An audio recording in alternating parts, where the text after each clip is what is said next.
तो आपका Instagram account भी मैंने देखा है एंड उसमें तो सीरियसली पूरा मॉडलिंग वाला आ रहा है, तो आपने वो नहीं सोचा कि मॉडलिंग भी करनी चाहिए मुझे? And you look so fit and fine and beautiful, तो आपने कभी सोचा नहीं कि यार let's try for modelling?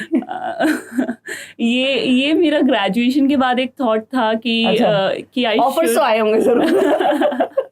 Final result जिस दिन आ रहा था, तो उस टाइम जब रिजल्ट वाला रिएक्शन कैसा था और क्या कर रहे थे आप उस टाइम एग्जैक्ट टाइम? यूपीएससी का रिजल्ट आया तो तब मैं अपना मास्टर्स का एग्जाम दे रही थी और वापस आ रही थी वहाँ से, मेरी एक फ्रेंड का कॉल आया, शी कॉन्ग्रेचुलेटेड मी कि okay you have cleared it with rank 116। मुझे बिल्कुल यकीन नहीं आया, मुझे लगा कि नहीं ये तो हो ही नहीं सकता है। तो ट्रैवलिंग का आपका शौक है? हाँ जी, ट्रैवलिंग में मैं बिल्कुल सोचती ही नहीं थी मैं यूपीएससी कर रही हूँ। तो मैं बिल्कुल एक क्लियर माइंड के साथ जाती थी, जिसमें मैं सोचती थी कि जितनी प्रॉब्लम्स है वो सब अब मैंने घर छोड़ दी है और ट्रैवल में बिल्कुल फ्री माइंड से करूँगी। तो वो 5-6 डेज के लिए एकदम क्लियर माइंड हो जाता था, और घर आकर थोड़ा बर्डन बढ़ जाता था, वो दूसरी बात थी, बट ठीक है मैनेज हो जाता है। तो ठीक है, वो तो आपने सारी चीज कितने अच्छे से मैनेज करके और रैंक भी ले ली। Unacademy. Let's crack it. Hello everyone, welcome to Unacademy. जैसे कि आप सबको पता है, इस साल यूपीएससी सीएससी 2022 का रिजल्ट आ चुका है। रैंकर्स हमारे सामने हैं और हर एक रैंकर की एक अलग स्टोरी और एक अलग स्ट्रगल होती है। आज जो हमारे साथ टॉपर है, उन्होंने 2 बार प्रीलिम्स दिया, नहीं हो पाया, और इस साल यूपीएससी सीएससी में 116 रैंक हासिल करी। Yes, we have with us Aashna Chaudhary. Hi Aashna ji, welcome to Unacademy. Thank you so much. 2 बार आपका प्रीलिम्स नहीं हो पाया एंड देन रैंक 116, तो कैसा एकदम से, क्या आपने इतनी स्ट्रैटेजाइज किया था कि एकदम से ही कि 116 रैंक आ गई? इस स्ट्रैटेजी में 3 साल लग गए। अच्छा। तो हाँ, मैंने अपनी फर्स्ट अटेम्प्ट में ही बहुत अच्छे से प्रिपेयर कर लिया था। मुझे पता था कि प्रीलिम्स एक रोड ब्लॉक होगा मेरे लिए, तो मुझे प्रीलिम्स को क्लियर करने में थोड़ा टाइम लग सकता है एक्स्ट्रा।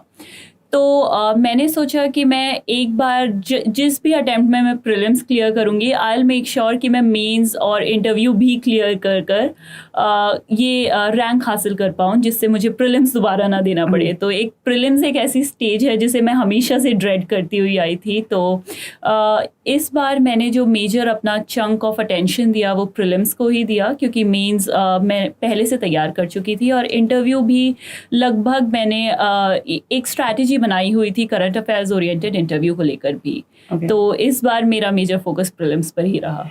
तो जैसे कि आपने 2 बार प्रीलिम्स दिया था और फिर ऐसा नहीं हुआ कि यार 2 बार दिया अभी तक क्लियर नहीं हो पाया तो चलो छोड़ो, या नहीं हो पाएगा, या this is not meant for me, ऐसे थॉट्स आ जाते हैं ऑफ कोर्स जब 2 बार नहीं हो पाता। सो ऐसा कुछ आया था आपके दिमाग में? बिल्कुल। ये जब मैं फर्स्ट प्रीलिम्स क्लियर नहीं कर पाई थी, तब मुझे लगा था कि शायद मैंने ये डिसीजन बहुत जल्दी में ले लिया है कि मुझे सिविल सर्विसेज करना चाहिए,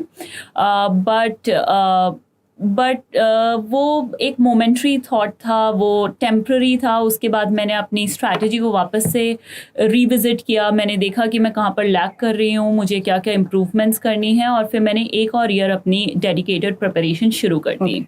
और जब मैंने ये सब कुछ किया, उसके बाद जब मैं सेकंड अटेम्प्ट में प्रीलिम्स नहीं कर पाई, तो मैं बहुत क्लोज आकर रह गई थी। तो शायद 2.5 मार्क्स के मार्जिन से मैं प्रीलिम्स क्लियर नहीं कर पाई। उसे मैंने एज अ फेलियर नहीं देखा, उसे मैंने एज एन इम्प्रूवमेंट देखा compare to my previous attempt. तो मुझे लगता है कि शायद ये एक पॉजिटिव थिंकिंग थी जो मुझे यहाँ तक लेकर आई है आज। तो जब आपने रिजल्ट देखा, फिर थर्ड अटेम्प्ट हुआ, चलो प्रीलिम्स हुआ, आपका क्लियर हो गया, फिर मेंस, फिर इंटरव्यू, फिर फाइनल रिजल्ट जिस दिन आ रहा था, तो आपको ये नहीं हो रहा था कि यार हो पाएगा, 2 बार प्रीलिम्स नहीं हुआ? उस टाइम जब रिजल्ट वाला रिएक्शन कैसा था और क्या कर रहे थे आप उस टाइम एग्जैक्ट टाइम? उस टाइम मैं मेरी मास्टर्स का लास्ट एग्जाम था, तो मैं एग्जाम दे रही थी जब प्रीलिम्स का रिजल्ट, जब इसका यूपीएससी का रिजल्ट आया, तो तब मैं अपना मेंस का ही अपना मास्टर्स का एग्जाम दे रही थी। और वापस आ रही थी वहाँ से, मेरी एक फ्रेंड का कॉल आया, शी कॉन्ग्रेचुलेटेड मी कि okay you have cleared it with rank 116। मुझे बिल्कुल यकीन नहीं आया, मुझे लगा कि नहीं ये तो हो ही नहीं सकता है। तो मैंने सोचा मैं दोबारा चेक करती हूँ, और जब मैंने खुद चेक किया तो तब बहुत रिलीफ फील हुआ। तो जैसे कि आपने एग्जाम दे दिया था, when you were waiting for the result, तो एक बैक ऑफ द माइंड होता है ना कि यार मैं इस वाले नंबर पे आऊंगी या मेरी ये रैंक आ सकती है, तो आपने कुछ ऐसे एक्सपेक्टेड रैंक थी आपके back of the mind? Back of the mind मुझे इस बार काफ़ी कॉन्फिडेंस फील हो रहा था। मुझे लग रहा था कि हाँ, मैं लिस्ट में तो ज़रूर रहूँगी। तो बट रैंक काफ़ी अच्छी आई है। मैंने एक ब्रॉडली एक्सपेक्ट किया था मैंने कि अंडर 300 शायद मैं रह सकती हूँ, क्योंकि मेरा मीन्स काफ़ी अच्छा हुआ था। तो 116 आई, उसको मैंने बिल्कुल एक्सपेक्ट नहीं किया था। हाँ जी। तो आपका ऑप्शनल क्या था और उसकी कैसे आपने प्रिपरेशन की थी? मेरा ऑप्शनल एंथ्रोपोलॉजी था और उसके लिए मैंने प्रिपरेशन स्क्रैच से की थी, क्योंकि जब मैंने anthropology as a subject decide किया लेने के लिए, तब तक मुझे मतलब भी नहीं पता था एंथ्रोपोलॉजी का मतलब क्या होता है। तो ये ऑल टुगेदर एक बहुत ही नया सब्जेक्ट था मेरे लिए। और इसकी प्रिपरेशन मैंने इंटरेस्टिंगली मैंने कोई कोचिंग नहीं ली, तो मैंने सेल्फ स्टडी की इसके लिए। मैंने अपने अलग अलग सोर्सेस को ढूंढा, अलग अलग पहले मैंने आइडेंटिफाई किया कि एंथ्रोपोलॉजी की ब्रांचेस क्या होती हैं, सिलेबस की डिमांड क्या है और कौन सी बुक्स शायद मुझे चाहिएंगी। और मैंने डिसाइड किया रफली 15-20 डेज़, जिनमें मैं थोड़ा सा बुक्स को स्किम थ्रू करूँगी, डिसाइड करूँगी कि मैं ये खुद कर सकती हूँ या नहीं, और मुझे कोचिंग चाहिए या नहीं। और स्किम थ्रू करने के बाद मुझे थोड़ा लगा कि नहीं, मुझे कोचिंग नहीं चाहिए। ओके, सो फैमिली बैकग्राउंड के बारे में प्लीज़ बताइए कि क्या है? फैमिली बैकग्राउंड मेरा, मैं एक स्मॉल टाउन से आती हूँ। ये 60 किलोमीटर्स दूर है आपका रफली दिल्ली से। तो इट्स कॉल्ड पिलखुआ। तो मैं वहाँ से आती हूँ। और मेरे पेरेंट्स काफ़ी एजुकेटेड हैं, तो शायद उन्हीं की राह पर मैं भी चली हूँ। मेरे फादर PhD हैं, he is a professor in a government university. मेरी मॉम मास्टर्स हैं और B.Ed भी उन्होंने अपना कंप्लीट किया है। However she chose not to work. तो ये मेरा एक फैमिली बैकग्राउंड है। तो एजुकेशन को हमेशा काफ़ी प्राइम इम्पोर्टेंस मिली है फैमिली में।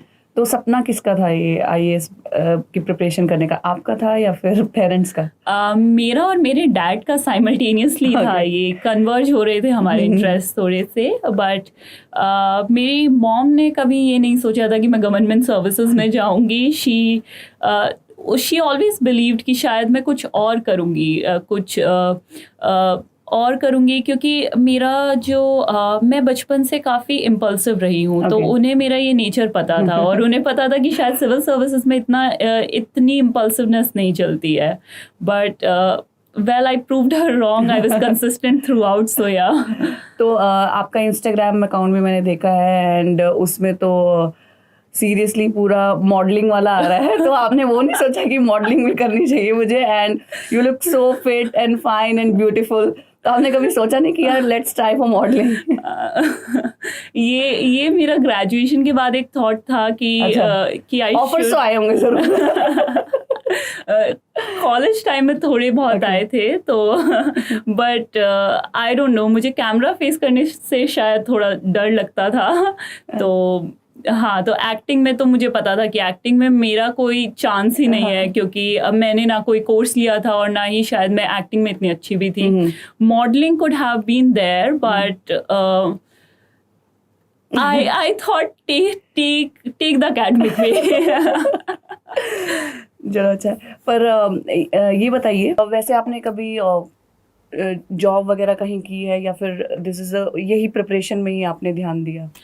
मैं 2019 में मेरी ग्रेजुएशन कंप्लीट हुई। 2019 से 2020 का टाइम मुझे पता था कि मैं एक गैप ईयर लेने वाली हूँ बिफोर स्टार्टिंग माय मास्टर्स।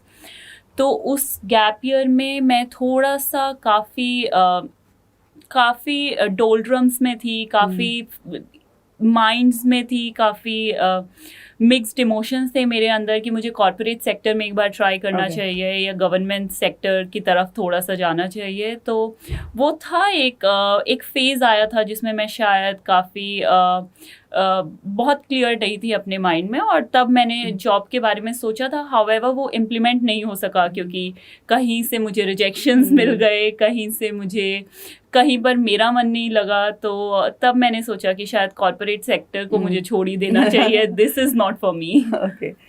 और जैसे आप इंस्टाग्राम पे भी मैंने देखा कि आप ड्यूरिंग योर प्रिपरेशन आप एक्टिव थे, तो वो आप माइंड डाइवर्ट करने के लिए थे या आप दूसरे एस्पिरेंट को क्या सजेस्ट करेंगे कि वो एक्टिव रहे या नहीं रहे? मैं सजेस्ट करूंगी कि वो टोटली आपका डिसीजन होना चाहिए। और मैं थ्रू आउट एक्टिव नहीं थी, दो अब लगता है, अब अगर आप देखते हैं तो आपको लगता है कि मैं एक्टिव थी, बट मैं अपने ब्रेक्स लेती थी आफ्टर एवरी 4-5 मंथ्स। मैं थोड़ा सा ब्रेक लेती थी जिसमें मैं ट्रैवलिंग करती थी, और जब मैं ट्रैवल मोड में होती थी तब मैं इंस्टाग्राम भी इंस्टॉल कर लेती थी। तो इंस्टॉलिंग इंस्टाग्राम एंड अनइंस्टॉलिंग इट, वो कांस्टेंट प्रैक्टिस थी जो मेरी थ्रू आउट चलती रही। ओके, तो ट्रैवलिंग का आपका शौक है? हाँ जी। अच्छा, कहाँ कहाँ आपने ट्रैवल किया है?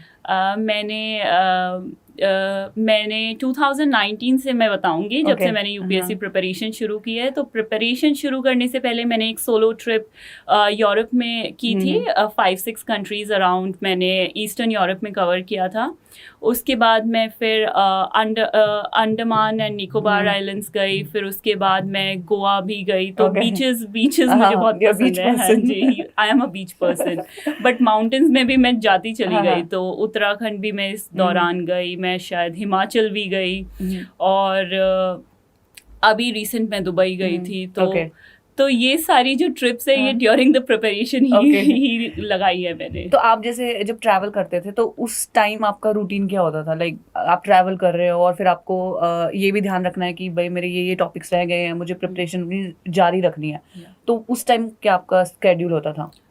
ट्रैवलिंग में मैं बिल्कुल सोचती ही नहीं थी मैं यूपीएससी कर रही हूँ। अच्छा। तो मैं बिल्कुल एक क्लियर माइंड के साथ जाती थी, जिसमें मैं सोचती थी कि जितनी प्रॉब्लम्स है वो सब अब मैंने घर छोड़ दी है, और ट्रैवल में बिल्कुल फ्री माइंड से करूँगी। तो वो 5-6 डेज के लिए एकदम क्लियर माइंड हो जाता था, और घर आकर थोड़ा बर्डन बढ़ जाता था, वो दूसरी बात थी, बट ठीक है, मैनेज हो जाता है। तो ठीक है, वो तो आपने सारी चीज़ कितने अच्छे से मैनेज करके और रैंक भी ले ली। ठीक है आशना जी, जैसे बाकी के जो एस्पिरेंट्स हैं उनको स्टेज वाइज कुछ आप एडवाइस देना चाहेंगे, जैसे प्रीलिम्स में क्या ध्यान रखें या मेंस में एंड देन इंटरव्यू, तो वो प्लीज़ बताइए। मैं एक एडवाइस देना चाहूँगी कि ये तीनों जो स्टेजेस हैं वो इंटीग्रेटेड हैं, और इसलिए आपकी प्रिपरेशन भी इनमें इंटीग्रेटेड होनी चाहिए। आप प्रिपरेशन साइलोज में नहीं कर सकते हैं। तो प्रीलिम्स के लिए आई वुड से कि करंट ओरिएंटेड होना आपको बहुत ज़रूरी है स्टैटिक के साथ साथ, क्योंकि हमने जो क्वेश्चंस देखे हैं वो काफ़ी करंट अफेयर्स से आ रहे हैं। तो आपको करंट अफेयर्स पर थोड़ा ध्यान देने की ज़्यादा ज़रूरत है। मेंस में भी मैं कहूँगी कि करंट और स्टैटिक को दोनों को सप्लीमेंट करने की ज़रूरत है, और प्रैक्टिस बहुत इंपॉर्टेंट है। आपके स्कीमेटिक्स अगर आप बनाने का डिसीजन ले चुके हैं तो आपको स्कीमेटिक्स को अपना थोड़ा सा स्कीमेटिक्स, फ्लो चार्ट, डायग्राम्स, इन सब को थोड़ा सा और रिफाइन करना होगा। तो उसकी भी प्लीज़ आप प्रैक्टिस कीजिए। और इंटरव्यू अगेन, उसमें आपको बहुत डीप नॉलेज चाहिए होती है, तो आपको थोड़ा सा अपने आर्ग्यूमेंट्स को रिफाइन करने की ज़रूरत होती है इंटरव्यू प्रोसेस में। हाउएवर ये तीनों में जो नॉलेज एक्विजिशन वाला पार्ट है वो कॉमन रहेगा। एक और सवाल मेरे दिमाग में अभी आया है कि जैसे आप ट्रैवल करते थे तो करंट अफेयर्स पर तो ऑफ कोर्स आपको अपडेटेड रहना ही होता था, दिस इज समथिंग जो एस्पिरेंट रहता है, तो वो कैसे करते थे आप? मैं न्यूज़पेपर्स रखवा लेती थी घर पर। तो मेरा आने के बाद जो फर्स्ट स्टेप होता था कि मैं 1 डे का ब्रेक लेती थी, और उसमें जो 5-6 दिन के न्यूज़पेपर्स जो मैंने रखवाए हुए होते थे उनको जल्दी से स्किम थ्रू करती थी। कुछ बहुत इंपॉर्टेंट और बहुत रेडिकली डिफरेंट चीज़ आई होती थी तो वो मैं वहाँ से पिक ऑन कर लेती थी। Okay, so one more question कि जैसे आप ड्यूरिंग योर प्रिपरेशन आपको सबसे चैलेंजिंग क्या लगता था? मुझे ड्यूरिंग द प्रिपरेशन सबसे ज़्यादा चैलेंजिंग अपना स्ट्रेस मैनेजमेंट लगता था, क्योंकि बाकी चीज़ें ठीक है आप पढ़ सकते हैं, लेकिन अगर आपका माइंड ही बहुत हेल्दी फील नहीं कर रहा है तो it becomes very difficult to continue with your preparation. तो स्ट्रेस मैनेजमेंट एक कांस्टेंट चैलेंज था मेरे लिए, और वो मैं हर 5-6 मंथ्स में वाया ट्रैवल उसको मैनेज करने का ट्राई करती थी। डेली बेसिस पर मैं मेडिटेशन और योगा से उसको बैलेंस करने का ट्राई करती थी। तो मेरी एक अप्रोच रही है थ्रू आउट कि ठीक है अगर मैं आज के अपने टारगेट को पूरा नहीं कर पाई हूँ, but I would not compromise on my physical fitness, my mental health, that I would never compromise on. Okay, so जैसे बाकी के जो एस्पिरेंट्स हैं उनको भी ये जो मैं जैसे आपने बोला स्ट्रेस, डिप्रेशन, एंग्जाइटी, ये बहुत ही कॉमन चीज़ है, तो बाकी के एस्पिरेंट्स को आप क्या एडवाइस देंगे कि इनसे दूर रहें या कैसे डी स्ट्रेस हो या एंग्जाइटी हो तो उससे कैसे ओवरकम हो? मैं उन लोगों को एडवाइस देना चाहूँगी कि फर्स्ट ऑफ ऑल उन्हें अपनी कोई हॉबी परस्यू करनी चाहिए जो उन्हें थोड़ा सा रिलैक्स फील कराने में हेल्प करती है, और अपने जो स्टडी गोल्स हैं उनमें अपने फिटनेस गोल्स को खोने ना दें। आपकी फिटनेस बहुत इंपॉर्टेंट है। A healthy mind resides in a healthy body, तो उसको हमेशा याद रखिए। तो इसलिए अपनी फिटनेस पर भी उतना ही ध्यान दीजिए और अपनी एक हॉबी परस्यू करने में भी इतना ही ध्यान दीजिए। जैसे आशना जी ने बिल्कुल ध्यान दिया हुआ है, we can see that. Okay, so Unacademy का क्या कंट्रीब्यूशन रहा है, या आपने अनअकैडमी की वीडियोस क्या आपने मतलब देखा है during your preparation? During my preparation Unacademy का बहुत बड़ा रोल रहा है। इनफैक्ट जो मैं करंट अफेयर्स जिस पर मैं इतना ज़्यादा फोकस करती हूँ, तो मेरी करंट अफेयर्स में जो एक सीरीज़ थी वो थी T20 सीरीज़, जो आपकी free 20 daily current affairs question series है। तो उसको मैंने डेली फॉलो किया है, और वहाँ से मैंने बहुत सारे करंट अफेयर्स के अपने फैक्ट्स उठाए हैं। तो उसने मुझे बहुत हेल्प किया है। इंटरव्यू गाइडेंस प्रोग्राम का भी मैं आप लोगों का पार्ट थी, एंड वहाँ से भी मुझे कॉन्फिडेंस गेन करने में काफ़ी हेल्प मिली है। Okay. Thank you so much, Ashna ji, and all the best for your future endeavor. Thank you so much. It was very nice talking to you. Same here, same here. It's my pleasure actually. Unacademy. Let's crack it.